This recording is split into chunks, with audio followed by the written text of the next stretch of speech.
जय हिंद बच्चों, वेदा career institute में आपका स्वागत है। मैं मुकेश प्रजापति आपके लिए लेके आया हूँ एमसीक्यूज एग्रीकल्चर से रिलेटेड कुछ इम्पोर्टेंट क्वेश्चंस। जो हमारी पिछली सीरीज़ चल रही थी, तो पिछली 1 से लगा के 13 तक हमारी जो है सीरीज़ वो कंप्लीट हो चुकी है। अब हमारा नेक्स्ट सीरीज़ है वो 14th है, 14। क्लियर? तो पुरानी सीरीज़ आपको YouTube चैनल पे मिल जाएगी। वेदा कैरियर इंस्टीट्यूट के जो YouTube चैनल है, YouTube चैनल पे आपको अवेलेबल है। आप पुरानी जो चैनल्स पुराने जो पार्ट्स है इसके वो YouTube चैनल पे क्या कर सकते हो, देख सकते हो, स्टडी कर सकते हो। इससे काफ़ी आपके जो है कंसेप्ट क्लियर हो जाएंगे। जो एग्रीकल्चर कंपटीशन की प्रिपरेशन कर रहे हैं उनके लिए ये बेस्ट है, जिसको कि हम लोग पूरी मेहनत से क्या करते हैं, प्रिपेयर करते हैं और आप लोगों तक पहुंचाने की कोशिश करते हैं। तो यहाँ ध्यान रखना। चलो, जय हिंद सभी को। अब हम क्वेश्चन स्टार्ट करते हैं। तो ये पिछला मैंने आपको क्वेश्चन यहाँ पर छोड़ा था। क्लियर? ये हमारा 14 पार्ट है। क्लियर? 14th पार्ट हम यहाँ पर कर रहे हैं। यहाँ पर मैंने आपको क्वेश्चन दिया था, which part of root absorb water and minerals. Clear? ऐसा कौन सा पार्ट है या जड़ का कौन सा हिस्सा है जो खनिज का अवशोषण करता है। आया ना समझ में? तो आप लोगों में से कई लोगों ने मेरे को आंसर भी दिया था। क्लियर? आप में से अधिकतर लोगों ने जो है बिल्कुल करेक्ट आंसर दिया है, root hair. Root hair means जो जड़ों पर पाए जाते हैं वो रोम। क्लियर? तो मैं आपको थोड़ा सा आंसर तो चलो आपको पता चल गया है। क्लियर? Root hair. ये क्वेश्चन एक एग्जाम में आया हुआ क्वेश्चन है। आया ना समझ में? मैं अभी आपको जो है कुछ ऐसे क्वेश्चन भी बीच बीच में डाल देता हूँ जो पुरानी एग्जाम्स में जो है आए हुए हैं।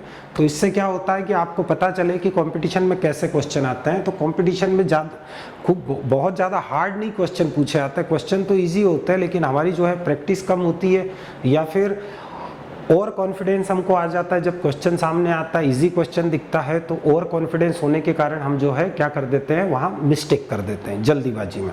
क्लियर? या फिर कुछ चीज़ें हमने जो है वो पढ़ी होती है लेकिन उसके आसपास की चीज़ें पूछ लेते हैं, तो हम लोग क्या है, कंसेप्ट क्लियर नहीं होने के कारण उसका आंसर नहीं बता पाते हैं।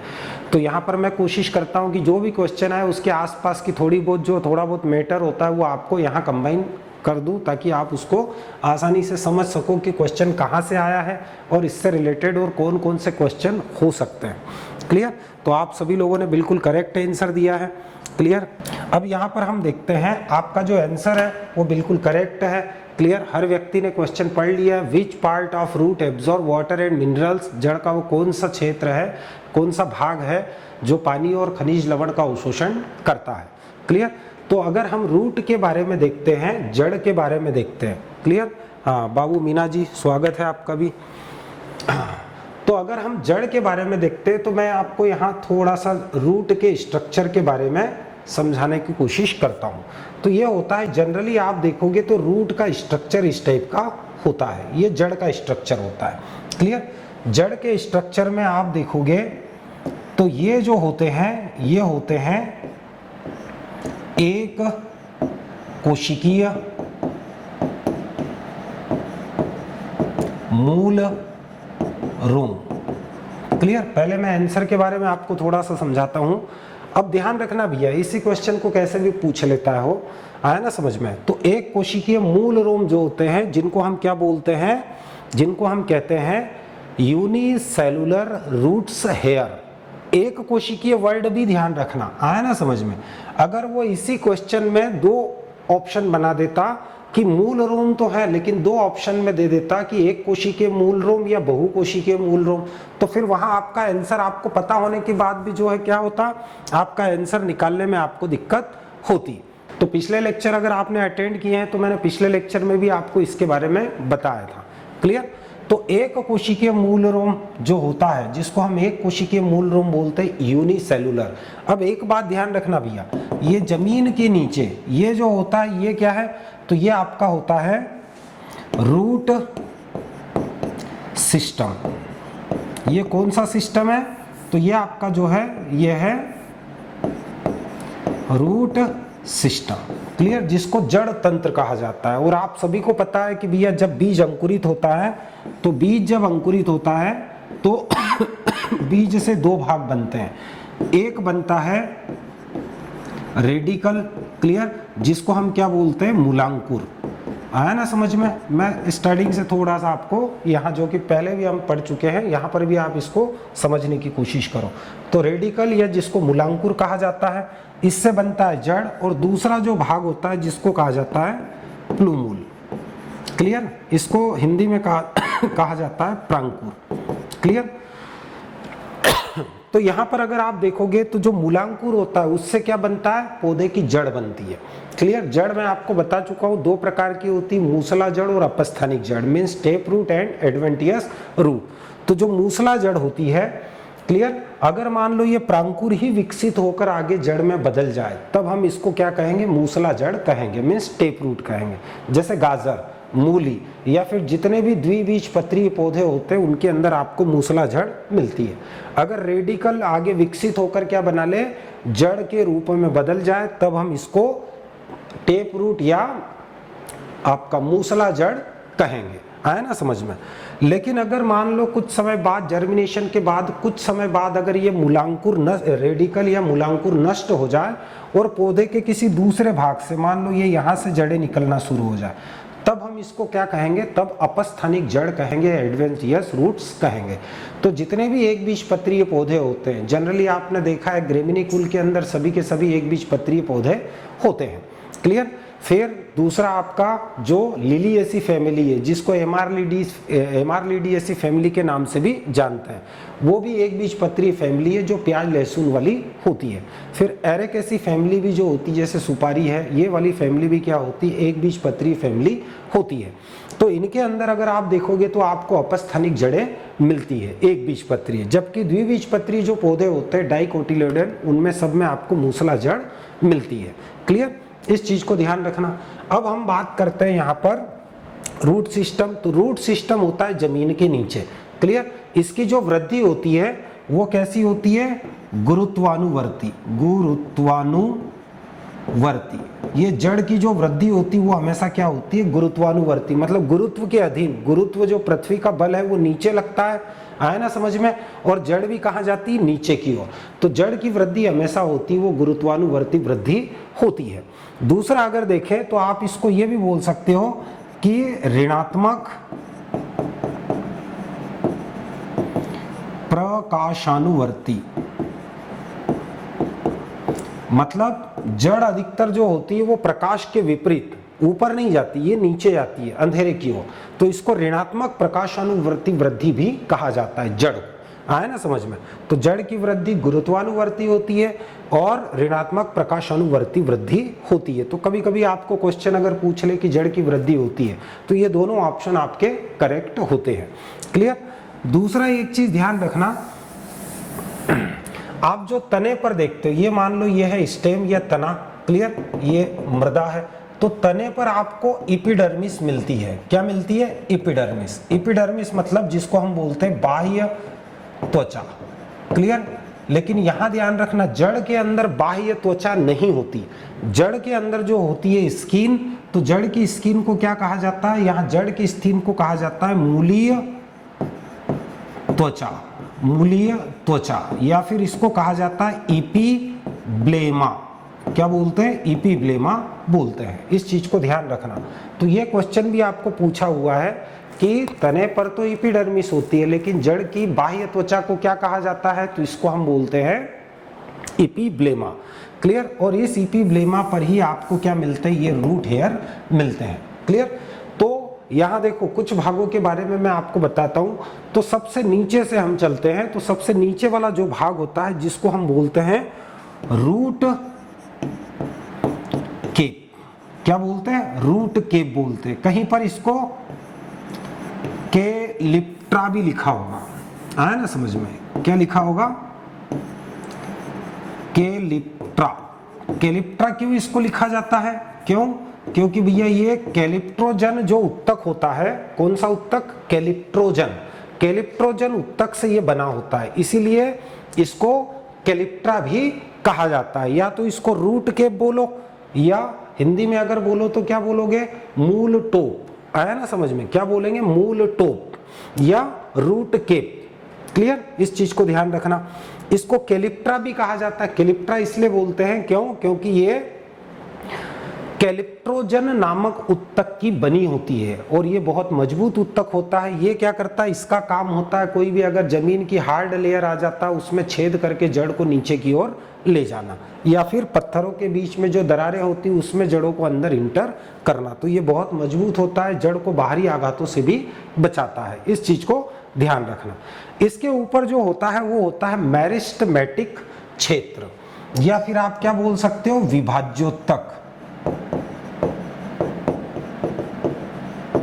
क्षेत्र। क्लियर, जिसको मेरिस्टेमेटिक रीजन कहा जाता है। इस रीजन के अंदर होती है विभाजन करने वाली कोशिकाएं। क्लियर, विभाजन करने वाली कोशिकाएं मतलब इन्हीं में आप सभी को पता है भैया, जो अलग अलग प्रकार के उत्तक आपने पढ़े हैं उसमें एक होता है विभाज्योत्तक। क्लियर, विभाज्योत्तक को इंग्लिश में कहा जाता है मेरिस्टेमेटिक टिश्यू।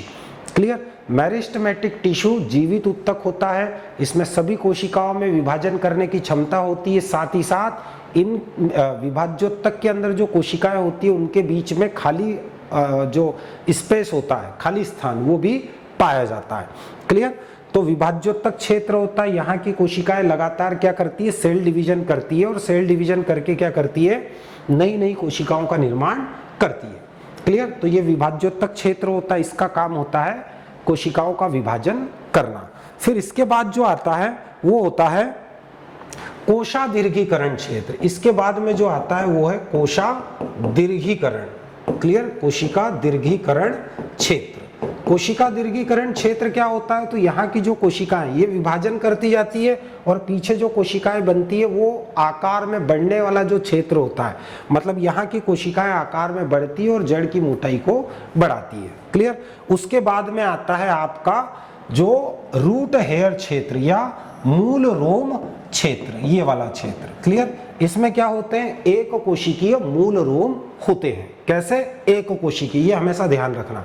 और ये जो एक कोशिकीय मूल रोम होते हैं यही क्या करते हैं, इन्हीं का काम होता है मिट्टी से पानी और खनिज लवण का अवशोषण करना। तो अगर आपके माइंड में एक कंसेप्ट अगर गलत हो कि जड़ें मिट्टी से पानी और खनिज लवण का अवशोषण करती है तो वो गलत है।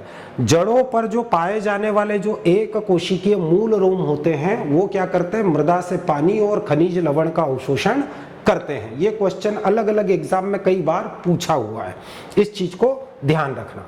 क्लियर, और जो पोषक तत्व होते हैं ये अवशोषित कर रहे हैं, तो पानी को और किसको, खनिज को। क्लियर, पानी और खनिज दोनों को अवशोषित करते हैं, लेकिन खनिज में जनरली जो आप 17 पोषक तत्व बोलते हो तो 17 पोषक तत्व में से 3 पोषक तत्व तो आपको पानी और हवा से मिलते हैं, कार्बन, हाइड्रोजन और ऑक्सीजन। ये तो भैया आधारीय तत्व या स्ट्रक्चरल, जिसको संरचनात्मक तत्व बोलते हैं। पौधे का लगभग 95-96% जो पार्ट है वो कौन बनाता है, तो वो कार्बन, हाइड्रोजन और ऑक्सीजन ही बनाते हैं।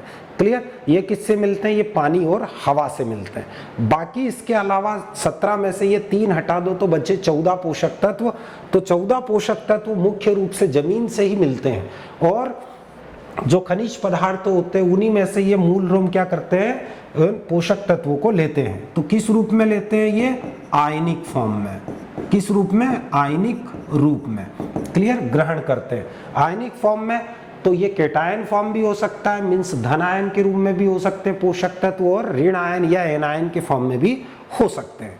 क्लियर, तो देखो जो 14 पोषक तत्व है उसमें से या तो पौधा कोई सा पोषक तत्व केटायन मिलेगा या एनायन मिलेगा, लेकिन नाइट्रोजन एक ऐसा पोषक तत्व है जिसको cation means ammoniacal form NH4+ और anion means NO3- nitrate form.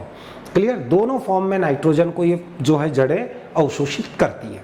Clear, तो ये चीजें ध्यान रखना भैया। अच्छा, ये जो रूट हेयर होते हैं, मूल रोम, ये तो जड़ पर है एक कोशिकीय, लेकिन तने पर भी होते हैं और पत्ती पर भी होते हैं। अगर आप पत्ती पर देखोगे तो पत्ती पर भी आपको ये रोएं मिलेंगे, और इनका काम क्या होता है, इनका काम होता है वाष्पोत्सर्जन को कम करना, मतलब पौधे में जो पानी है उसको सुरक्षित रखना। क्लियर, तो वाष्पोत्सर्जन को कम करना या नमी संरक्षण करना, ये तने पर या पत्ती पर पाए जाने वाले जो रूट हेयर होते हैं उनका काम होता है। लेकिन पत्ती पर या तने पर जो रूट हेयर होते हैं इनको ट्राइकोम कहा जाता है। क्या बोलते हैं, ट्राइकोम। ये आपने पिछले लेक्चर से अगर मेरा अटेंड किया है तो आपने पढ़ा होगा ट्राइकोम क्या होता है। क्लियर? तो ट्राइकोम क्या होता है? जो पत्ती और तने पर, फल पर, कलिकाओं पर means aerial part, shoot system means प्ररोह तंत्र पर जो रोम होते हैं वो क्या है? वो सभी के सभी जो होते हैं वो ट्राइकोम होते हैं और ये होते हैं बहुकोशिकीय। कैसे हैं ये? बहुकोशिकीय। ये चीज ध्यान रखना। क्लियर? अब एक बात और ध्यान रखना भैया, ये जो मैं आपको बता रहा हूं रूट केप, क्लियर? मैंने रूट केप आपको बताया ना, तो ये रूट केप के बारे में ध्यान रखना। ये सभी पौधों में रूट केप होता है, लेकिन एक क्वेश्चन यहां से पूछा जाता है, आप मुझे बताओ कौन से पौधे के अंदर रूट केप नहीं होता है? आया ना समझ में? कौन से पौधों में ये जो जड़ वाला जो रूट केप है या कैलिप्ट्रा जो है, कैलिप्ट्रोजन उत्तक का बना हुआ, ये एब्सेंट होता है। तो आपको अगर पता है तो चैट सेक्शन में लिखो, और नहीं तो फिर मैं बताता हूं। बताओ कौन सा ऐसा पौधा है जिसमें रूट केप नहीं होता है? जलीय पौधों में भी रूट केप होता है भैया, लेकिन अगर आप ध्यान रखो तो जितने भी परजीवी हैं, परजीवी पौधे, क्लियर? परजीवी पौधे मीन्स पैरासाइट, जैसे ओरोबंकी है, अमरबेल है, स्ट्राइगा है, क्लियर? आपने देखे ना ये अलग अलग पौधों के क्या होते हैं? परजीवी या पैरासाइट होते हैं। कोई कंप्लीट या फुल टोटल पैरासाइट होता है और कोई क्या होता है? तो कोई जो होता है वो सेमी पैरासाइट होता है, चाहे वो रूट हो या स्टेम हो। तो जो भी परजीवी पौधे होते हैं, जैसे अमरबेल जिसको कस्कुटा कहा जाता है, ओरोबंकी है, स्ट्राइगा है, क्लियर? इनके अंदर अगर आप देखोगे तो इनमें रूट केप नहीं होता है। क्या नहीं होता है? रूट केप नहीं होता है। तो फिर इनमें होता है हस्टोरिया। क्या होता है? हस्टोरिया, सुई जैसी रचना होती है। रूट केप की जगह क्या होती है? एक सुई जैसी रचना निकली होती है, और ये सुई जैसी रचना क्या है? किसी भी पौधे के जड़ में डाल देता है, उसके फ्लोएम तक पहुंच जाती है और वहां से बना बनाया भोजन क्या है? खींचते हैं ये। तो हस्टोरिया जो प्लांट होते हैं, ये परजीवी पौधे जो होते हैं पैरासाइट्स, उनकी जड़ों के अंदर सुई जैसी रचना पाई जाती है जिसको हस्टोरिया कहा जाता है, और उनमें ये रूट केप एब्सेंट होता है। एक और ध्यान रखना है, एक माइकोराइजा। माइकोराइजा एक कवक होती है, फंगस। क्या होती है? माइकोराइजा क्या है? एक कवक है, फंगस है। इसकी जड़ों के अंदर भी ये निम्न वर्ग का क्या होता है? पौधा होता है। क्लियर? तो इसके अंदर भी अगर आप देखोगे तो आपको रूट केप नहीं मिलेगा, रूट केप एब्सेंट होता है इसमें भी।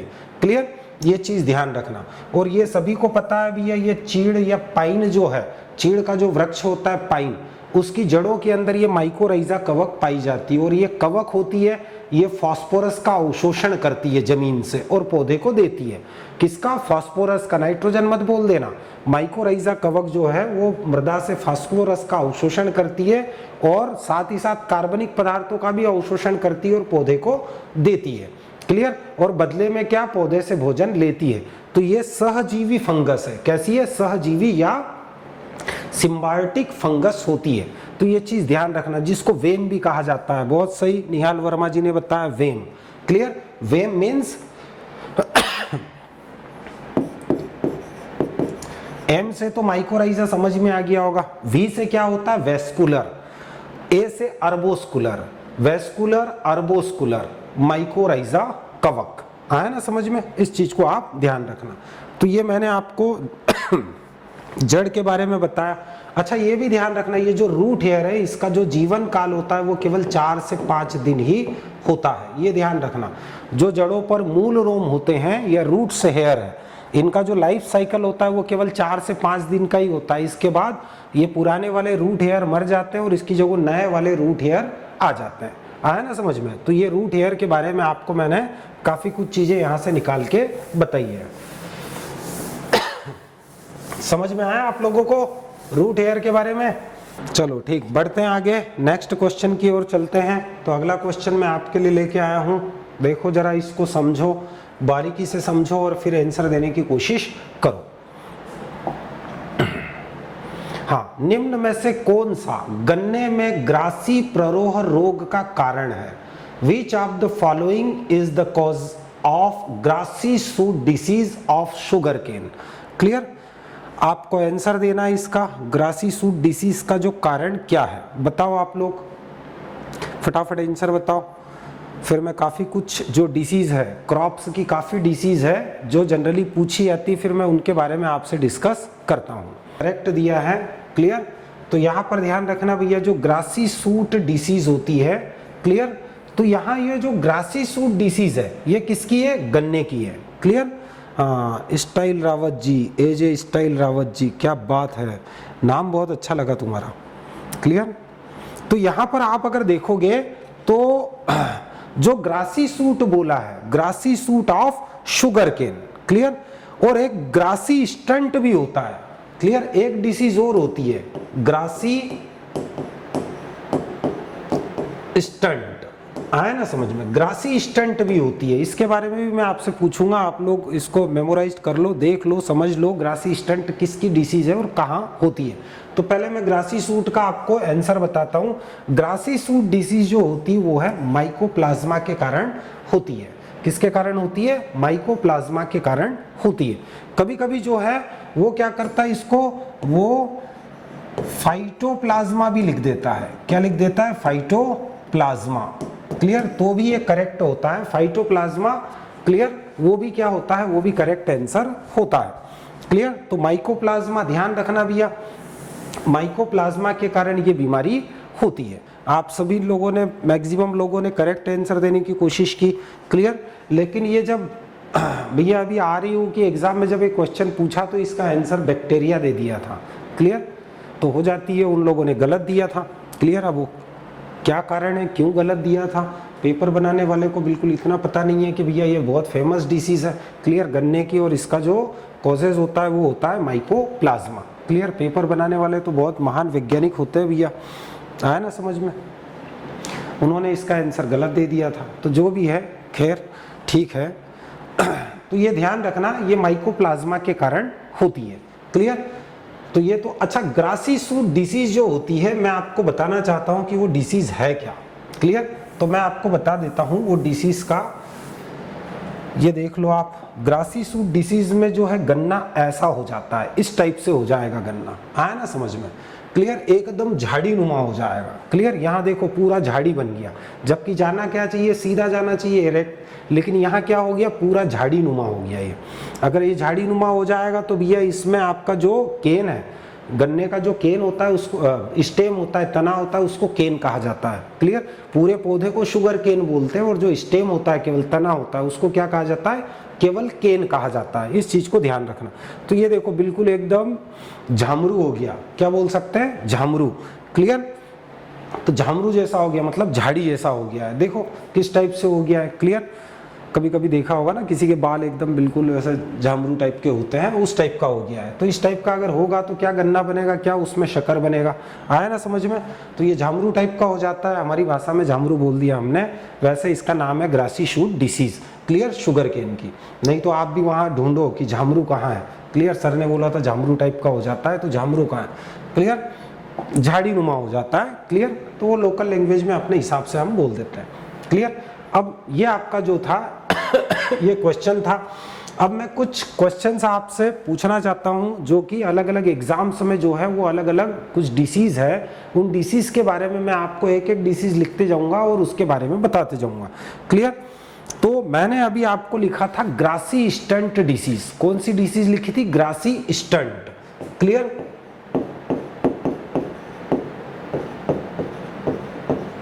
स्टंट रोग,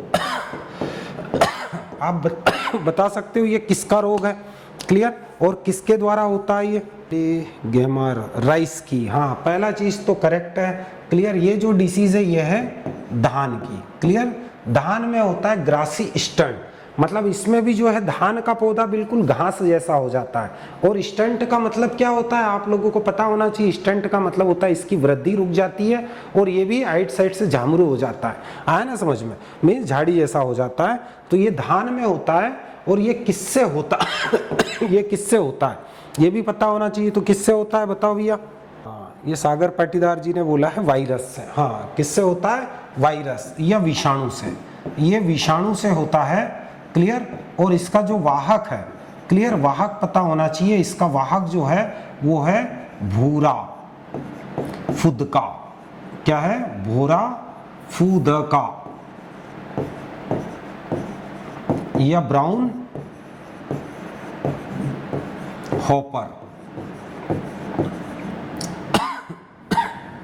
ये चीज ध्यान रखना, क्लियर। ये वाहक मीन्स वेक्टर, मतलब इसको फैलाने का काम कौन करता है, तो वो फैलाने का काम जो करता है वो कौन करता है, तो वो करता है आपका भूरा फुदका, क्लियर। ये विषाणु से होने वाली बीमारी है, क्लियर। इस चीज को ध्यान रखना, ये टुंग्रो विषाणु डिसीज, क्लियर।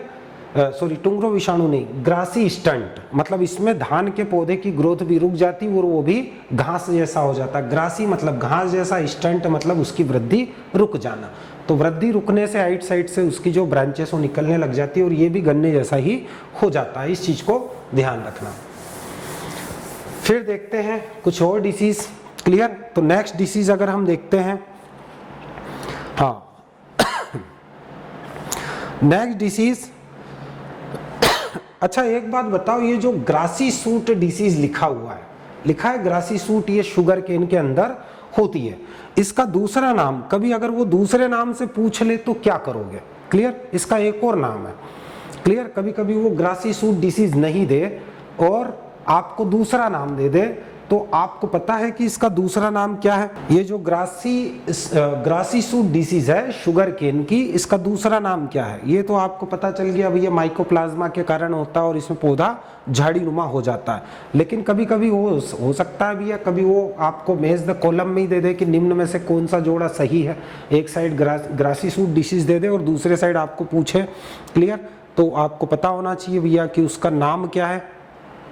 तो ध्यान रखना, इसका नाम है एल्बिनो, क्लियर। इसको एल्बिनो रोग भी कहा जाता है, क्या बोलते हैं, गन्ने का एल्बिनो रोग, क्लियर। तो ये चीज ध्यान रखना भैया, ग्रासी सूट जो डिसीज है इसको एल्बिनो डिसीज के नाम से भी जाना जाता है, ये गन्ने के अंदर होती है। तो इस चीज को ध्यान रखना, क्लियर। एक रोग और मैं लिखता हूं, लाल सड़न, क्लियर, लाल सड़न रोग, क्लियर। तो लाल सड़न रोग या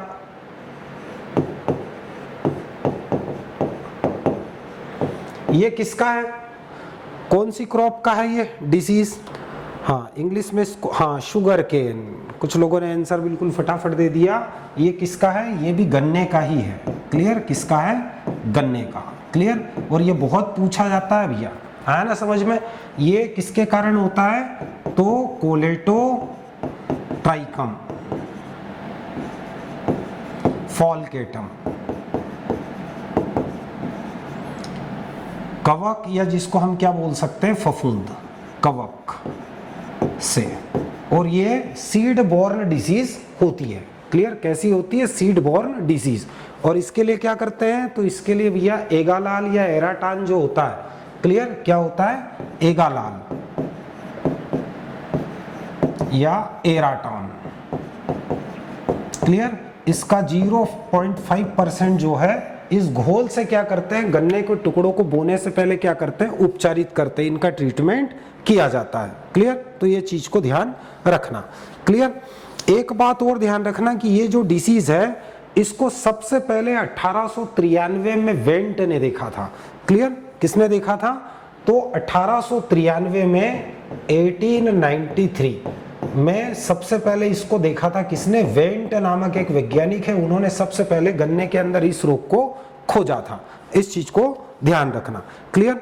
और भारत में अगर, ये तो भैया वर्ल्ड की बात हुई, अगर भारत में अगर बोले तो भारत में इसको खोजा था बार्बर ने। किसने खोजा था, बार्बर। बार्बर नामक एक वैज्ञानिक है, उन्होंने सबसे पहले भारत में ये रेड रोड डिसीज जो है वो गन्ने के अंदर खोजी थी। कहां पर, जो गोदावरी का डेल्टा है, क्लियर। गोदावरी का जो डेल्टा है उस डेल्टा, मद्रास में, क्लियर। तो गोदावरी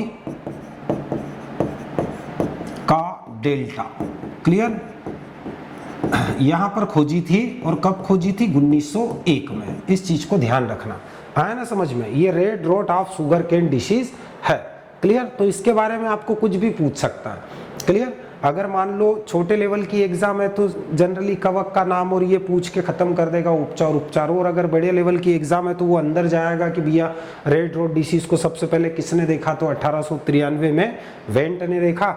और भारत में अगर बात करो तो बार्बर नामक जो प्लांट पैथोलॉजिस्ट है उन्होंने सबसे पहले गोदावरी का जो डेल्टा है, क्लियर, वहां पर 1901 में इसको सबसे पहले देखा। तो यहां ध्यान रखना भैया। अच्छा, गोदावरी की बात हुई है तो आप मेरे को बताओ गोदावरी कौन से क्षेत्र की नदी है, उत्तर भारत की है, दक्षिण भारत की है, पूर्वी भारत की है, पश्चिमी भारत की है? बताओ गोदावरी जो रिवर है ये कौन से क्षेत्र की है और कहां से निकलती है? क्लियर। तो गोदावरी के बारे में पता होना चाहिए क्योंकि इससे बहुत सारा इरिगेशन प्रोजेक्ट भी इससे रिलेटेड है, तो आपको पता होना चाहिए गोदावरी कौन से क्षेत्र की नदी है। जनरल नॉलेज के हिसाब से बता दो, नहीं तो आप बोलोगे सर क्रॉप में गोदावरी का क्या मतलब। हाँ, दक्षिण भारत की है, क्लियर, और दक्षिण भारत की नदी है और ये निकलती कहाँ से, नासिक से, क्लियर। नासिक में सबको मालूम है 12 ज्योतिर्लिंग जो भारत में है उसमें से एक ज्योतिर्लिंग त्र्यंबकेश्वर, क्लियर, वो नासिक में स्थित है, आप सभी को पता होना चाहिए, क्लियर। हाँ, तो ये निकलती है South India, Mohit Patidar ji, South India, clear, Maharashtra side से निकलती है नासिक से और ये साउथ इंडिया में ही बहती है, क्लियर। तो इस चीज को ध्यान रखना, ये गोदावरी दक्षिण भारत की नदी है और दक्षिण भारत में ये डेल्टा बनाती है, क्लियर। मद्रास के पास में ये क्या करती है, ये समुद्र में मिलती है, वहां डेल्टा बनती है। अच्छा, एक बात और ध्यान रखना, सभी नदियां डेल्टा बनाती है, कौन सी ऐसी नदियां हैं जो एस्चुरी बनाती है, क्लियर।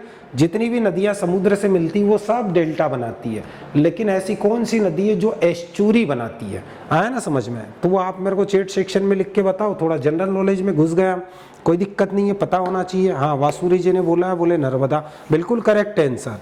नर्मदा जी और ताप्ती ये दो नदियां ऐसी है जो बाकी नदियों से उल्टी बहती है। किधर बहती है ये? तो ये पश्चिम की ओर बहती है और कहाँ पर मिलती है, खंबात की खाड़ी में, और ये एस्चुरी बनाती है। बाकी सब जो है वो बंगाल की खाड़ी में जितनी भी मिलती है सब क्या बनाती है, सब डेल्टा बनाती है। इस चीज को ध्यान रखना। तो ये थोड़ा सा हम जीके में घुस गए थे, क्लियर। नेक्स्ट डिसीज के बारे में हम बात करते हैं। आप बोलोगे सर जीके में कहाँ पहुंच जाते हो आप? ठीक है भैया, वो याद आ गया तो अब मेरे को भी कोई इतना जीके तो नहीं आता है, थोड़ा बहुत जो आता है आपसे डिस्कस कर लेता हूँ, क्लियर। फिर नेक्स्ट जो है वो है एक फाइलोडी डिसीज। कौन सी? फाइलोडी। बताओ, ये जो खास डिसीज है ना, मैं सबके बारे में नहीं बता रहा हूँ, जो मेन डिसीज है जो पूछी जाती है जनरली कंपटीशन एग्जाम में, यही डिसीज अधिकतर पूछी जाती है। पूछने को तो कुछ भी पूछ सकता है, लेकिन हम लोग जो है मेजर फोकस वही कर रहे हैं जहां से एग्जाम में क्वेश्चन आता है। तो जो फाइलोडी डिसीज है ये बताओ किसकी है? तो वर्मा जी बोले हाँ, सीसेमम मीन्स तिल, क्लियर। तो ये फाइलोडी जो डिसीज है ये किसकी है? तो भैया ये आप सबने देखा है, तिल्ली, तिल्ली तो सबने खाया होगा, तिल, क्लियर, जिसको सीसेमम बोलते हैं, आया ना, सीसेमम इंडिकम इसका वनस्पतिक नाम होता है, क्लियर। तो ये तिल की बीमारी है फाइलोडी, क्लियर। और ये फाइलोडी जो डिसीज है, जैसे आपने ग्रासी शूट पढ़ा है ना माइकोप्लाज्मा के कारण, ये भी किसके कारण होती है? तो ये वाली डिसीज भी जो होती है वो माइकोप्लाज्मा के कारण ही होती है। इस चीज को ध्यान रखना। फाइलोडी डिसीज का कई बार पूछा है भैया, फाइलोडी डिसीज किसके कारण होती है? तो माइकोप्लाज्मा के कारण होती है। अंकित गोइनर जी भी आ गए, बहुत बढ़िया भैया, स्वागत है। हाँ, तो ये हो गया आपका क्लियर। फिर एक और डिसीज होती है रोजेट, क्लियर, रोजेट रोग, क्लियर। ये बताओ, क्लियर, ये कौन सी फसल का है? आप बोलोगे सर हमसे क्यों पूछ रहे हो, पढ़ा तो आप रहो। भैया आपने हो सकता है कभी पढ़ा हो, नहीं तो मेरा तो काम ये, मैं तो बताऊंगा ही लास्ट में, क्लियर। आप लोग जहां तक हो सके कोशिश तो करो, तो आपको कम से कम ये चीज याद रहेगा कि सर ने पूछा था, मैंने गलत दिया था आंसर, बाद में ये वाला आंसर उसका था, क्लियर। तो इसीलिए आपसे मैं डिस्कस करवा रहा हूं ताकि आप दिन भर घर पे बैठे बैठे बोर हो गए होंगे, अब थोड़ा सा एक्सरसाइज करवाते हैं आपके माइंड की, क्लियर। हाँ, मोहित पाटीदार जी पहले बोले ग्राउंड नट, हाँ, फ्रेंडली गेमर जी बोले कॉटन, क्लियर। रोजेट रोग, क्लियर। तो रोजेट रोग ये मूंगफली का होता है। किसका है? मूंगफली, क्लियर। इसमें क्या होता है भैया? इसमें बिल्कुल जो है हाँ, वायरस से होता है और बिल्कुल वही के वही पत्तियों का गुच्छा बन जाता है, जिसको हम कोकड़िया बोलते हैं। आया ना समझ में? मूंगफली जितनी फैलनी चाहिए उतनी फैल नहीं पाती, वही की वही वो उस स्टंट हो जाता है, ग्रोथ रुक जाती है और वही के वही क्या होता है, उसके माथे बन जाते हैं, जिसको हम कोकड़िया बोलते हैं। क्लियर? तो ये मूंगफली देखने को मिलता है। किससे होता है ये? तो ये आप सभी को पता है भैया, वायरस से होता है, विषाणु से होता है। किससे होता है? विषाणु से होता है। लेकिन इसको फैलाने वाला जो वाहक होता है, क्लियर, वो वाहक कौन सा है? तो वो है एफिड। इस चीज को ध्यान रखना, ये किससे होता है? विषाणु से। क्लियर? और इसका जो वाहक है वो वाहक भी ध्यान रखना भैया, इसका वाहक क्या है? एफिड। क्लियर? एफिड वो बारीक बारीक काले मच्छर होते हैं, इनको चेपा भी कहा जाता है, माहू और चेपा। क्लियर? हाँ, एरिकस हेपोजिया। क्लियर? अरे हाँ, मूंगफली का नाम बोल दिया आपने। हाँ, बढ़िया है, अच्छा है, जानकारी है तो डिस्कस करो, कोई दिक्कत ही नहीं है। एरिकस हाइपोजिया, बहुत बढ़िया। क्लियर? मूंगफली का वनस्पतिक नाम। क्लियर? तो ये ध्यान रखना भैया, जो रोजेट डिसीज होती है विषाणु से होती है और इसका वाहक जो है वो है एफिड है। क्लियर? ये भी कई बार पूछा है। क्लियर? फिर एक जो डिसीज होती है जो कॉमन होती है, वो किन में होती है? क्लियर? तो जिसको हम बोलते हैं पीला मोज़ेक रोग। क्लियर? इंग्लिश में कहा जाता है येलो वेन मोज़ेक। क्लियर? पीला मोज़ेक रोग, ये किस में होता है? बताओ भैया, आप लोगों को पता है इसके बारे में? आइडिया है? देखो, भिंडी में भी होती है, सब्जियों में भी होती है, लेकिन ये सबसे ज्यादा होती है दलहन में। किस में होता है? दलहन वर्ग। क्लियर? जो पल्सेस क्रॉप होती है, दलहन क्रॉप्स होती है, उनके अंदर आप अगर देखोगे तो ये जो है बीमारी अधिक होती है। हाँ, अरहर में, मूंग में, उड़द में, सभी में जनरली ये देखने को मिलती है। और ये जो पीला मोज़ेक रोग है, ये भी किससे होता है? तो ये डिसीज भी होती है विषाणु या वायरस से। किससे होती है? विषाणु या वायरस से होती है। हाँ, मंकी नट, हाँ वो तो गया भैया, मंकी नट तो मूंगफली। क्लियर? मंकी नट, मनाली नट, पी नट, ग्राउंड नट, अर्थ नट, सब मूंगफली को कहते हैं। है ना समझ में? हाँ, सोयाबीन में भी होती है, मूंगफली में भी होती है। क्लियर? जितना जो भी पल्स वर्ग है, पल्स क्लास है, पल्सेस है, क्लियर, उनमें अगर आप देखोगे तो पीला मोज़ेक रोग जनरली होता है, विषाणु से होता है। और इसको फैलाने का काम कौन करता है? तो भैया इसको एक ही मक्खी है, सफेद मक्खी,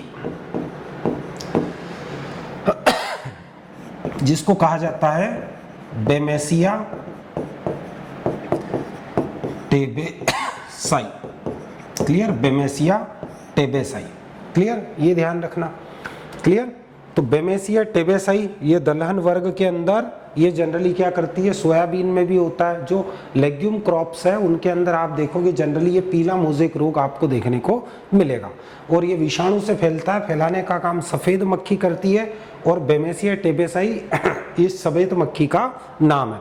अच्छा, एक बात, एक कॉमन चीज़ मैं आपको बताता हूँ, जैसे एफिड है, क्लियर, ये फिर सफ़ेद मक्खी है, तो जो भी रस चूसक कीट होते हैं, मीन्स सकिंग पेस्ट होते हैं, उनका अगर आपको नियंत्रण करना है तो सिस्टमिक इंसेक्टिसाइड आपने पढ़े होंगे, stomach insecticide, contact insecticide, systemic insecticide, fumigants, rodenticides, ये सब आपने पढ़े होंगे।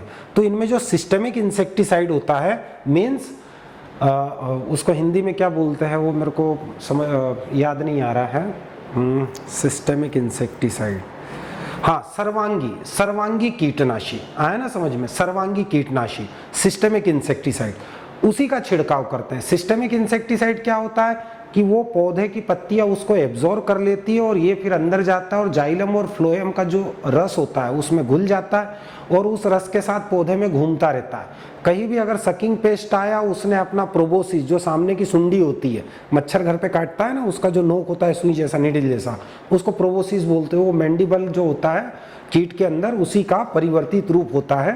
तो सकिंग पेस्ट में मैंडिबल प्रोबोसिस में बदल जाता है, मीन सुई जैसी रचना हो जाती है। वो पौधे का रस खींचता है, तो वो जो पॉइजन है, जो जाइलम और फ्लोएम का जो रस होता है, जाइलम में तो पानी होता है, फ्लोएम में क्या होता है? फूड मटेरियल, तो ये खींच लेता है, इसके पेट में चले जाता है और इसके डाइजेशन सिस्टम को क्या करता है? ये नष्ट कर देता है। तो इस चीज को आप ध्यान रखना। तो ये सकिंग पेस्ट जो होते हैं उनके लिए आपको जनरली मेटासिस्टाक सबसे बेस्ट है। क्लियर, इस चीज को ध्यान रखना। तो ये आपको क्लियर हो गया है, सफेद मक्खी भी उड़ा दो अब सफेद मक्खी को। क्लियर। अब हम अगला डिसीज देखते हैं। तो नेक्स्ट डिसीज आपका जो आता है वो एक डिसीज का नाम और मैं लिखता हूं, वो है बंध्यता मोज़ेक। क्लियर, बंध्यता मोज़ेक। ये कौन सी क्रॉप में होता है? क्लियर, बंध्यता मोज़ेक या जिसको स्टरलिटी मोज़ेक भी कहा जाता है। क्लियर। आप लोगों में से जिन्होंने भी वेदा कैरियर इंस्टीट्यूट के ये यूट्यूब चैनल को सब्सक्राइब नहीं किया है वो प्लीज सब्सक्राइब कर लो, बेल आइकन दबा दो, साथ ही साथ वीडियो को लाइक कर दो और अपने मित्रों को ज्यादा से ज्यादा शेयर कर दो। बताओ भैया। अरहर, बिल्कुल करेक्ट आंसर। तो अरहर की दो मेन डिसीज है, एक तो विल्ट है जिसको विल्ट को उखटा बोलते हैं, आया ना समझ, विल्ट को उखटा बोलते हैं। अरहर की भी है वो और आपका चने की भी है। वैसे जनरली विक्टा आप दलहन क्रॉप के अंदर देखोगे तो मैक्सिमम मिलता है, लेकिन मेनली अगर देखो तो विल्ट या उखटा रोग जो होता है वो अरहर के अंदर ज्यादा देखा है। क्लियर। और यहाँ जो स्टरलिटी मोज़ेक या बंध्यता मोज़ेक, क्लियर, ये ध्यान रखना, ये आपका अरहर का है, अरहर। क्लियर, जिसको तुअर भी कहते हैं। क्या बोलते हैं? तुअर। कई जगह तुअर बोलते हैं और कई जगह इसको लाल चना भी बोलते हैं। क्या बोलते हैं? लाल चना। आप बोलोगे सर चना तो अलग होता है, तो लाल चना भी है। इसका कवर जो लाल कलर का होता है इसलिए इसको क्या कहा जाता है? इसको लाल चना कहा जाता है। हाँ, नर बंध्यता मेल स्टरलिटी या स्टरलिटी मोज़ेक भी आप इसको बोल सकते हो। तो इस डिसीज में क्या होता है? इस डिसीज में भैया जो फ्लावर होते हैं वो स्टेराइल हो जाते हैं, मतलब बंध्य हो जाते हैं। बंध्य होने के कारण उनमें पोलिनेशन नहीं हो पाता। पोलिनेशन अगर नहीं होगा तो फूल सूखकर वैसे ही गिर जाएंगे, उससे फली नहीं बनेगी। पौधा तो बढ़िया हष्ट पुष्ट दिखेगा आपको, लेकिन उसमें फूल नहीं आएंगे, आएंगे गिर जाएंगे। आप डेली खेत में जाओगे देखोगे भैया फूल ही नहीं आ रहे हैं, क्या दिक्कत है? खाद पानी तो सब दे रहे हैं फिर भी फूल नहीं आ रहे हैं, तो वहां आपको ये डिसीज देखने को मिलेगी। तो इस चीज को ध्यान रखना, ये मेल स्टेरिलिटी डिसीज होती है। और ये किससे होती है आप लोग बताओ चैट सेक्शन में। अगर आपको पता है तो बताओ भैया, किसके कारण होती है ये मेल स्टेरिलिटी डिसीज या स्टेरिलिटी मोज़ेक डिसीज, किसके कारण होती है? क्या बात है, निहाल वर्मा जी ने वाहक भी बता दिया भैया। हाँ, पीजन पी भी बोलते हैं, सही बात है मोहित पाटीदार जी, इसको पीजन पी भी बोलते हैं। और एक बात और ध्यान रखना भैया, साउथ इंडिया में दक्षिण भारत में जाओगे ना तो उधर इसको एक प्रकार की मटर बोलते हैं। क्या बोलते हैं? एक प्रकार की मटर। तो अगर क्वेश्चन में कोई आंसर अगर आ जाए ना कि एक प्रकार की मटर, तो घबराना नहीं है, उसका मतलब अरहर या तुअर ही है। क्लियर। हाँ हाँ, इसका ध्यान रखना भैया, ये जो होता है ये विषाणु से होता है। ये भी किससे होता है? विषाणु से होने वाली डिसीज है। और इसको जो फैलाने का काम करता है, इसका जो वायरस है उसको फैलाने का काम कौन करता है? तो इसको फैलाने का काम करता है माइट कीट। कौन है? माइट कीट। क्या करता है? ये वाहक है इसका। क्लियर। क्या बोलेंगे इसको? वाहक, या फिर आप क्या बोलोगे इसको? वेक्टर। आया ना समझ में? वेक्टर या वाहक। तो आपको अगर जैसे कोई किसी भी रोग का अगर कोई वाहक है ना, तो आपको रोग को नहीं रोकना है, आप तो उस वाहक को क्या करो? डैमेज कर दो। जैसे अभी मान लो कोरोना वायरस चल रहा है, तो कोरोना वायरस का वाहक कोई नहीं है भैया, इंसान ही है। आया ना समझ में? दूसरे तो सब बच गए वेक्टर बनने के लिए, इंसान कोई ऊपर वाले ने वेक्टर भी बना दिया। क्लियर। तो अब इंसान ही इंसान से दूर रहे। आया ना समझ में? तो यहाँ वेक्टर जो है वो क्या है? इंसान है, कोरोना वायरस का। ऐसे ही अब अगर इंसान को घर से बाहर नहीं निकलने दे, क्या कर दे? लॉकडाउन लगा दो भैया, सबके घर पे ताला लगा दो, सबको बोल दो घर पे बैठो महीना 2 महीना। क्लियर। क्या भाटे खाओगे घर पे बैठ के? हाँ, तो ये ध्यान रखना, ये माइट कीट। क्लियर। इसका जो वाहक है वो है माइट कीट। और इसका नाम भी ध्यान रखना भैया, कभी कभी माइट कीट ना देके इसका वो क्या करता है? जंतु वैज्ञानिक नाम दे देता है। तो उसका नाम है एसेरिया केजानी। क्या नाम है? एसेरिया केजानी। क्लियर। एसेरिया केजानी। ये कभी कभी क्या करता है? उसका वाहक का इस टाइप से नाम दे देता है। आया ना समझ में? जो उसका जंतु वैज्ञानिक नाम होता है एसेरिया केजानी, जिसको माइट कीट कहते हैं। ये क्या है? ये बंध्यता मोज़ेक का क्या है? वाहक होता है। तो ये एक ऐसा क्वेश्चन है जो बड़ी से बड़ी एग्जाम में भी पूछते हैं, छोटी से छोटी एग्जाम में भी पूछते हैं, ध्यान रखना। क्लियर। अरहर को जानते हो ना? अरहर या तुअर की दाल तो खाते होंगे आप बढ़िया दबा के। दाल बाटी बनती होगी, खूब दबा के खाते होंगे। चलो ठीक। नेक्स्ट नेक्स्ट मैं डिसीज का नाम लिखता हूं, आप पहचानना ये किसकी है।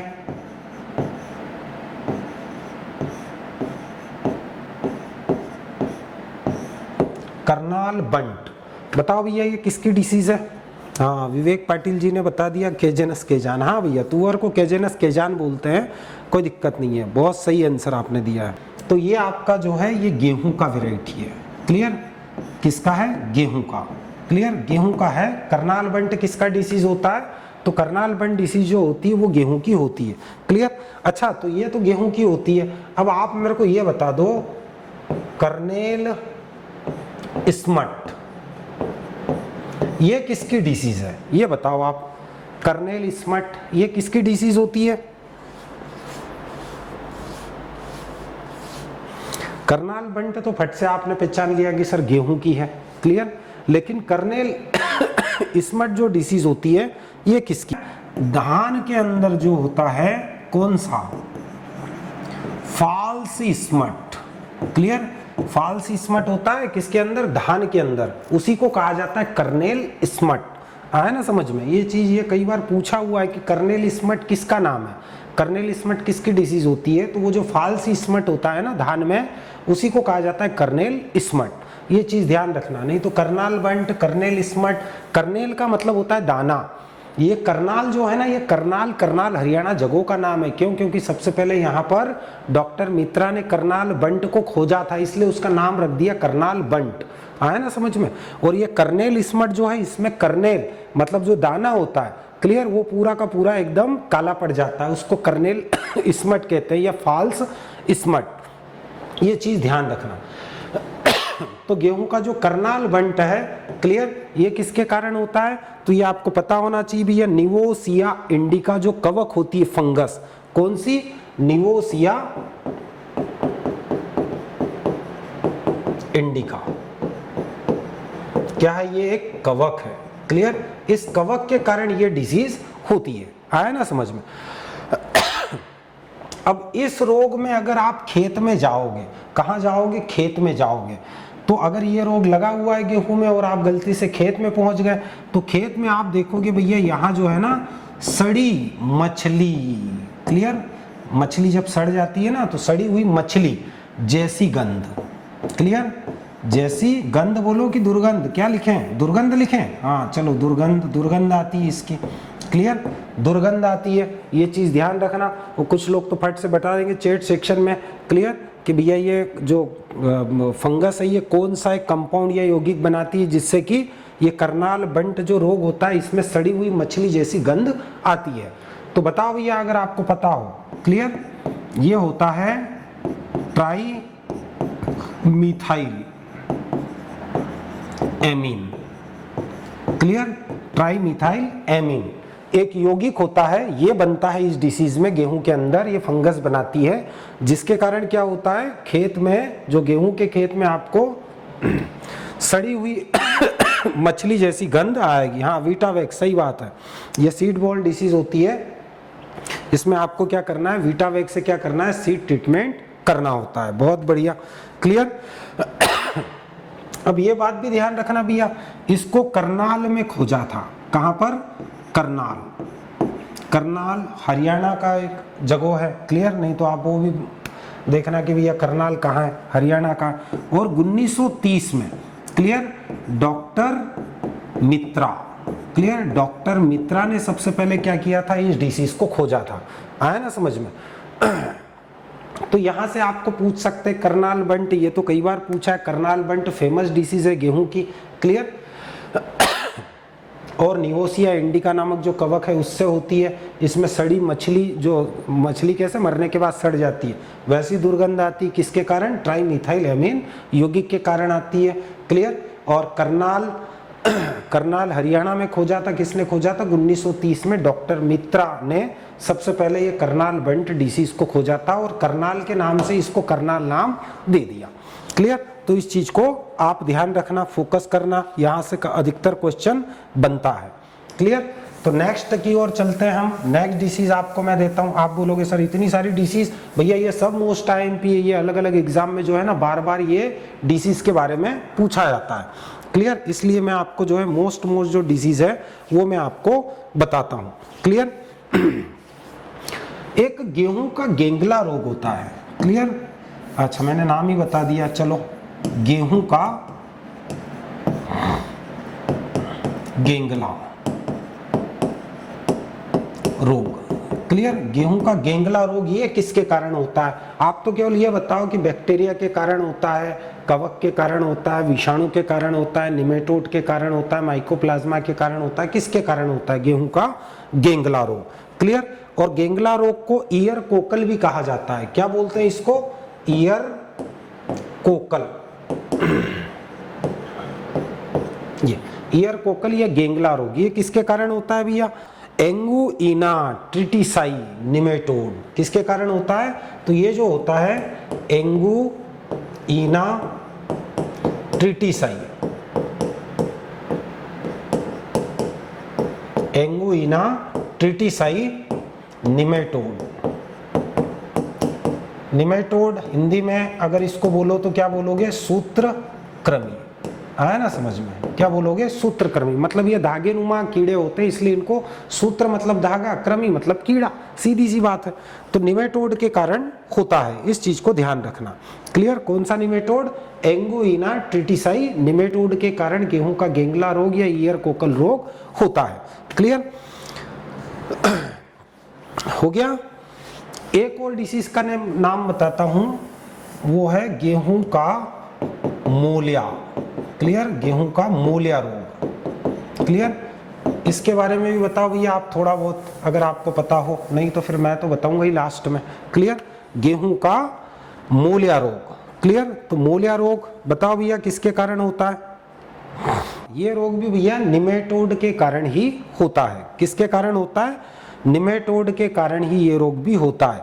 Heterodera avenae. क्या है? हेटेरोडेरा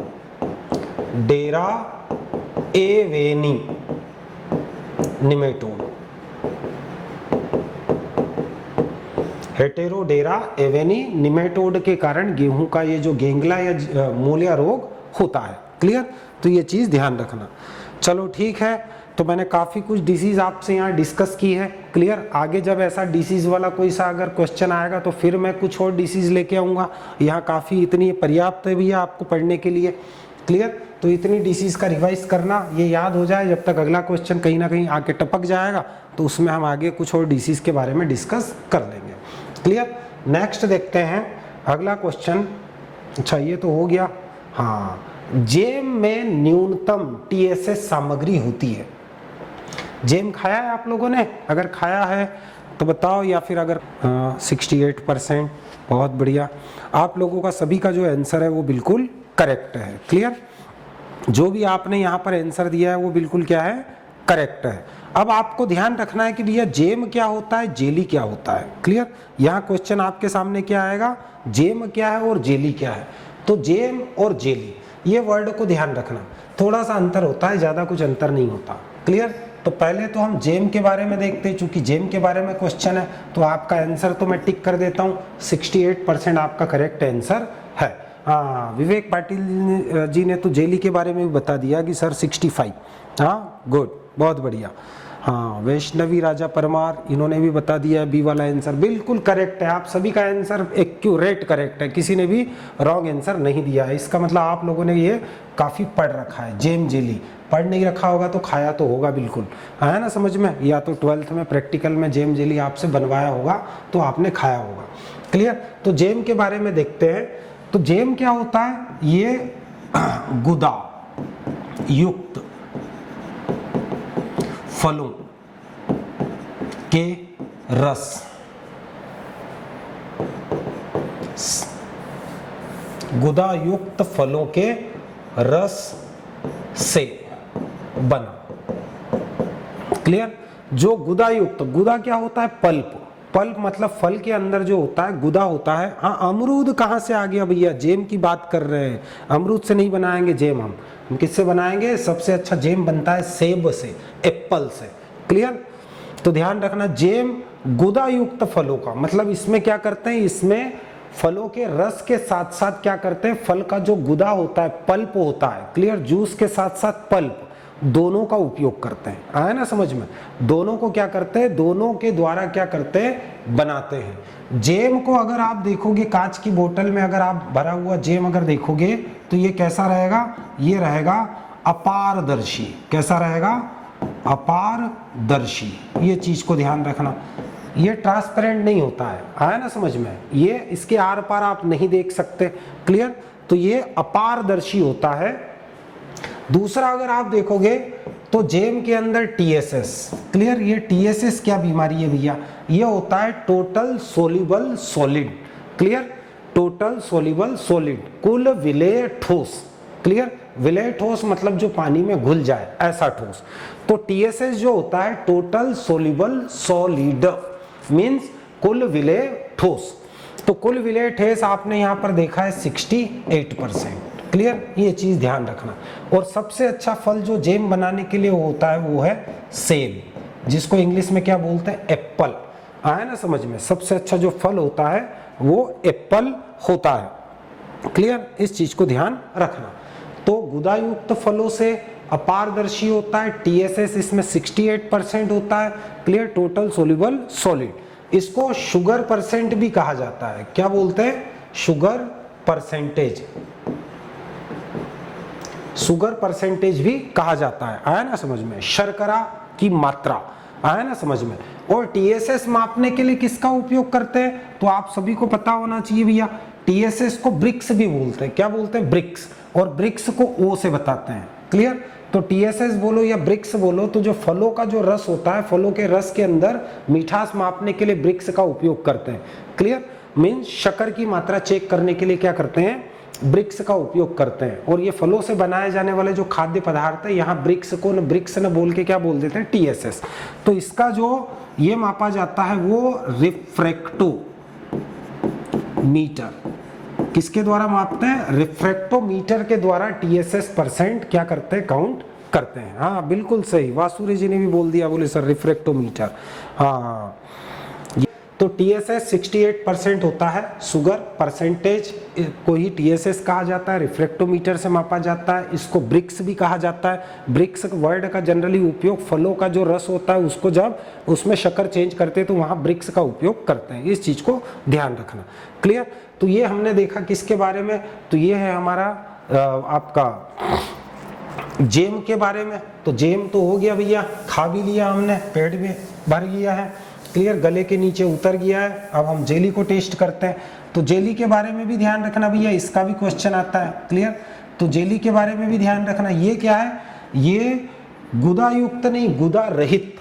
क्या रहेगा, गुदा रहित। इसमें गुदा का उपयोग नहीं करेंगे। जो फलों का जो पल्प रहेगा, गुदा रहेगा, उसका उपयोग नहीं किया जाएगा, क्लियर। तो गुदा रहित फलों के रस से बना, क्लियर, ये चीज ध्यान रखना। ये गुदा रहित फलों के रस से बनता है, क्लियर। और मतलब गुदा जो है, फलों को छिलका उतारने के बाद, टुकड़े करने के बाद पानी में उबाल लेते, उबालने के बाद जब उनमें से रस निकल गया तो गुदा जो होता है छन्नी में छान के जो पल्प या गुदा होता है उसको क्या करते हैं, फेंक देते हैं। केवल यहाँ उपयोग करना है आपको जूस या रस का, क्लियर। और ये कैसा होता है, चूंकि रस से बनाया जाता है तो ये होता है पारदर्शी। अगर कांच की बोतल में देखोगे तो ये ट्रांसपेरेंट होता है, इसके आर पार आपको दिख जाएगा। हाँ क्या बात है, अभिनय पाटीदार जी बोले जेली पारदर्शी होती है। हाँ, जेली क्या होती है, पारदर्शी होती है, ट्रांसपेरेंट होती है, इसके आर पार आप देख सकते हो, क्लियर। फिर नेक्स्ट अगर देखो तो इसमें टीएसएस टोटल सोल्यूबल सॉलिड जो होता है वो होता है कम होता है, कितना, 65%। क्यों कम होता है, क्योंकि गुदा को आपने हटा दिया भैया, गुदा के अंदर जो थोड़ा बहुत जो कार्बोहाइड्रेट था वो आपने क्या कर दिया, हटा दिया, क्लियर। तो इसलिए यहाँ पर अगर देखो तो टीएसएस आपको कम मिलेगा, क्लियर। इसके अलावा जेम और जेली दोनों के लिए मैं बता रहा हूँ, जो इसका एंड पॉइंट होता है, क्या, एंड पॉइंट। एंड पॉइंट मतलब कितने टेम्परेचर पर आपका जेम और जेली पक जाते हैं, क्लियर। तो ये पूछा जाता है अधिकतर। तो जेम और जेली जैसे जैसे आप उसके रस को उबालोगे तो लास्ट जो रहेगा कितने टेम्परेचर पर? तो 221 डिग्री फ़ारेनहाइट, या फिर आप बोल सकते हो सेंटीग्रेड में बोलो तो 105 डिग्री सेंटीग्रेड। ये टेम्परेचर जो होता है ये जेम और जेली का क्या होता है? एंड पॉइंट होता है। ये कई बार आपको पूछा हुआ है क्वेश्चन में। क्लियर? तो ये चीज भी ध्यान रखना।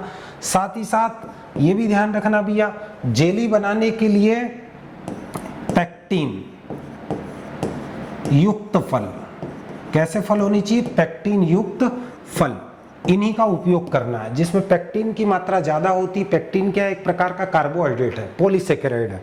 तो पेक्टिन की मात्रा जिस फलों में ज्यादा होती है उसी का उपयोग जेली बनाने में किया जाता है। तो ऐसे फल कौन से हैं? तो ऐसा फल मुख्य रूप से अमरूद। अमरूद से सबसे अच्छे क्या बनती है? जेली बनती है। इस चीज को ध्यान रखना। क्लियर? एंड पॉइंट आपको समझ में आ गया। पेक्टिन युक्त फलों से बनती है, अमरूद बेस्ट है। साथ ही साथ ये भी ध्यान रखना कि पेक्टिन मापने के लिए, इसमें पेक्टिन मापने के लिए मतलब जो आपने फलों को उबाला है काट के, और उसके अंदर जो जूस के अंदर जो पेक्टिन की मात्रा है, उस पेक्टिन की मात्रा को कैसे चेक करोगे? जनरली जो होता है इन फलों के रस के अंदर जिससे जेली बना रहे हो उसमें आपको 1% से ज्यादा पेक्टिन की मात्रा होनी चाहिए।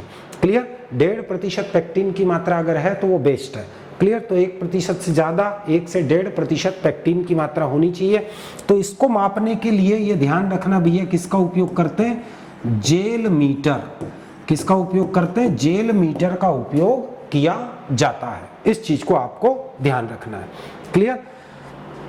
तो समझ में आया? इतनी सारी चीजें हमने क्या की यहाँ पर डिस्कस की। इसके अलावा इसमें ध्यान रखना भैया, अच्छी जेली का पीएच। क्लियर? ये भी पूछा जाता है कि अच्छी जेली जो है उसका पीएच क्या होता है? तो 3.2 से 3.5। ये जितने भी मैंने पॉइंट बताए ना, ये सब कंपटीशन में पूछे हुए हैं। कभी ये पूछा है, कभी ये, कभी ये, कभी ये, कोई ना कोई सा कहीं ना कहीं तो पूछा हुआ है। एग्रीकल्चर की जो कंपटीशन एग्जाम होती है उनमें ये कहीं ना कहीं किसी ना किसी रास्ते से तो बिल्कुल पूछ लेता है वो। तो इस चीज को ध्यान रखना, इतने सभी पॉइंट क्या करना, आप क्लियर रखना। क्लियर? हो सकता है अगर कोई छूट गया हो तो आगे जब और कुछ जेम जेली या आपका दूसरा कोई आएगा तो उसके बारे में हम और बता देंगे। क्लियर? तो इतनी सारी चीजें आप लोग क्लियर कर लेना। आया ना समझ में? तो जेम और जेली ध्यान रखना। अच्छा, जेम और जेली का जो संरक्षण होता है उसका कारण, कौन इसमें संरक्षी पदार्थ है? तो जेम और जेली का जो संरक्षण होता है वो शक्कर के कारण होता है। आया ना समझ में? किसके कारण? शक्कर के कारण होता है। इस चीज को ध्यान रखना। क्लियर? हाँ राजकुमार वर्मा जी, तुम उसका बता दिए, किसका? उधर साइलेज पे पहुंच गए। क्लियर? साइलेज में नहीं जाना, इधर ही रहो। 3.2 से 3.5 जो पीएच होता है जेली का वो सबसे बेस्ट होता है। क्लियर? शुगर, इसमें शुगर की मात्रा आपने देखा है TSS 65 और 68, तो इसी के कारण जो है जेम और जेली अधिक समय तक सुरक्षित रहती है। आपने पढ़ा होगा भैया, स्थायी परिरक्षण अगर करना है किसी भी पदार्थ का तो उसमें शक्कर की मात्रा 60% से 60 से 65% होनी चाहिए। और अगर नमक से करना है तो नमक की स्थायी परिरक्षण के लिए मात्रा होनी चाहिए कितनी? तो वो होनी चाहिए 15 से 20%। ये नमक स्थायी परिरक्षण के लिए बता रहा हूँ, परमानेंट। क्लियर? तो परमानेंट परीक्षण के लिए नमक 15 से 20% और शक्कर का अगर उपयोग करना है तो मोर देन 60% या फिर 60% से ज्यादा, 60 से 65%। क्लियर? इस चीज को ध्यान रखना। Next marmalade. मार्मलेड भी भैया ये संतरा से बनाया जाता है। मार्मलेड का अगर आपने नाम सुना हो तो इसमें संतरा से बनाया जाता है। और इसमें क्या करते हैं, जो संतरा का छिलका होता है उसको भी क्या करते हैं, बारीक करके उसके अंदर डाल देते हैं। तो ये मार्मलेड होता है। क्लियर? खट्टा मीठा होता है, उसमें छिलके का भी स्वाद आता है। क्लियर? दूसरा जो है एक स्क्वैश होता है। तो स्क्वैश का ध्यान रखना। स्क्वैश मतलब होता है फलों का रस। क्लियर? फलों के रस में शक्कर मिला के, फ्लेवर्ड मिला के बोतल में पैक कर देते हैं, उसी को स्क्वैश कहा जाता है। स्क्वैश के अंदर ध्यान रखना जो फलों का रस होता है, ये पूछा जाता है कि स्क्वैश में फलों का रस कितना होता है। तो जो स्क्वैश होता है उसमें मिनिमम फलों का रस होता है 25%, 25% स्क्वैश में फलों का रस होता है। क्लियर? और जनरली नींबू वर्गीय फलों से बनाया जाता है। केचप, केचप का भी ध्यान रखना भी है। सॉस और केचप टमाटर से बनाया जाता है जनरली। आया ना समझ में? और टमाटर से बनाने के कारण, हाँ टमाटर, तो टमाटर से ये बनाया जाता है। क्लियर? कौन सा? सॉस और केचप। तो सॉस में अगर आप TSS देखोगे तो वो आपका जो रहेगा 25% और केचप थोड़ा गाढ़ा होता है, सॉस थोड़ा पतला होता है। तो सॉस में 25% रहेगा TSS, केचप में आपका 28% TSS रहेगा। इस चीज को आप ध्यान रखना। क्लियर? तो ये मैंने आपको यहाँ पर सॉस, केचप, क्लियर, सभी के बारे में बताने की कोशिश की है। क्लियर? बाकी और आगे जब क्वेश्चन आएगा तो हम और इसके बारे में डिस्कस कर लेंगे, ज़्यादा लंबा क्वेश्चन हो जाएगा नहीं तो। चलो नेक्स्ट क्वेश्चन देखते हैं। क्लियर? हाँ, in cattle full set of permanent incisors appear at the age of. मवेशियों में स्थायी कृतंक दांतों का पूरा सेट इस उम्र में दिखाई देता है। बताओ आप कौन सी उम्र में दिखाई देगा? परमानेंट जो आपका क्या रहेगा? परमानेंट इंसिजर्स सेट मीन्स स्थायी कृतंक दांत। क्लियर? वो पूरा का पूरा सेट कौन सी उम्र पर दिखे? वो तो IQ पता चले तो फिर हम लोग जो है आगे डिस्कस करें। तो जो परमानेंट जोड़ा होता है, क्लियर, वो किस उम्र पर आपको दिखेगा? तो आशीष अहिरवार जी ने बोला है सी वाला आंसर, 4 से 5 वर्ष। क्लियर? 4 से 5 वर्ष की उम्र में इंसिजर्स जो दांत होते हैं वो चारों के चारों जोड़े, 4 जोड़े कौन कौन से? एक होता है सेंट्रल इंसिजर्स पेयर। क्लियर? दूसरा होता है आपका मिडिल इंसिजर्स पेयर। क्लियर? फिर होता है लेटरल इंसिजर्स पेयर और लास्ट होता है कॉर्नर इंसिजर्स पेयर। क्लियर? केंद्रीय जोड़ा सब कृतंक दांत के ही जोड़े, कृतंक दांत 4 जोड़ी होते हैं। तो पहला जोड़ा जो है जिसको हमने क्या बोला? तो जिसको हमने बोला केंद्रीय, दूसरा मध्य, फिर आपका पार्श्व, लेटरल पार्श्व, और लास्ट जो कॉर्नर है वो है कोने वाला। आया ना समझ में? तो ये 4 जोड़े होते हैं। आया ना समझ में? इंसिजर्स पेयर के। क्लियर? और इंसिजर्स पेयर के ये जो चारों जोड़े होते हैं ये नीचे के जबड़े में होते हैं। अगर जुगाली करने वाले पशु, गाय, भैंस, भेड़, बकरी में अगर आप देखोगे ना तो ऊपर वाला जो जबड़ा होता है उसमें इंसिजर्स पेयर नहीं होता है। आया ना समझ में? कौन सा पेयर नहीं होता है? ये चारों जोड़ी जो इंसिजर्स पेयर की मैं बात कर रहा हूं, कौन कौन से? तो पहला आपको मैंने बोला सेंट्रल, मिडिल, लेटरल और कॉर्नर, ये 4 जोड़ी होते हैं। क्लियर? ये चारों जोड़ी कहाँ होते हैं? तो ये चारों जोड़ी निचले जबड़े में होते हैं। किसमें? निचले जबड़े में। क्लियर? ऊपरी जबड़े में नहीं होते, ये ध्यान रखना, ये क्वेश्चन कई बार पूछा है। क्लियर? ऊपरी जबड़े में आप अगर देखोगे, आशीष अहिरवार जी फुल माउथ स्टेज 6 ईयर, हाँ, पूरे मुंह के सभी दांत जो है वो 6 साल में आ जाते हैं। सभी दांत समझते हो? पीछे की दाढ़ वाड़, मोलर, प्री मोलर, सब आया ना समझ में? उसकी बात कर रहे हैं। तो यहाँ पर ध्यान रखना आप, आपकी जो इंसिजर्स पेयर है, क्लियर, 4 जोड़ी होते हैं और चारों नीचे के जबड़े में होते हैं, ऊपर के जबड़े में नहीं होता। ऊपर के जबड़े में होता है, क्या होता है? Dental paid. एक कठोर आवरण होता है कैल्शियम का बना हुआ, वो डेंटल पेड होता है। क्लियर? ये चीज ध्यान रखना। हाँ, लोअर जॉज, राम पाटीदार, बिल्कुल सही, जबड़ा मीन्स जॉ। आया ना समझ में? तो ये चीज को ध्यान रखना। तो भैया ये आपके लिए मैंने क्वेश्चन यहाँ आंसर दे दिया है। क्लियर? चलो ठीक है, मिलते हैं कल फिर इसी समय। तब तक के लिए शुभ रात्रि, व्यस्त रहो, मस्त रहो, कोविड से बच के रहो और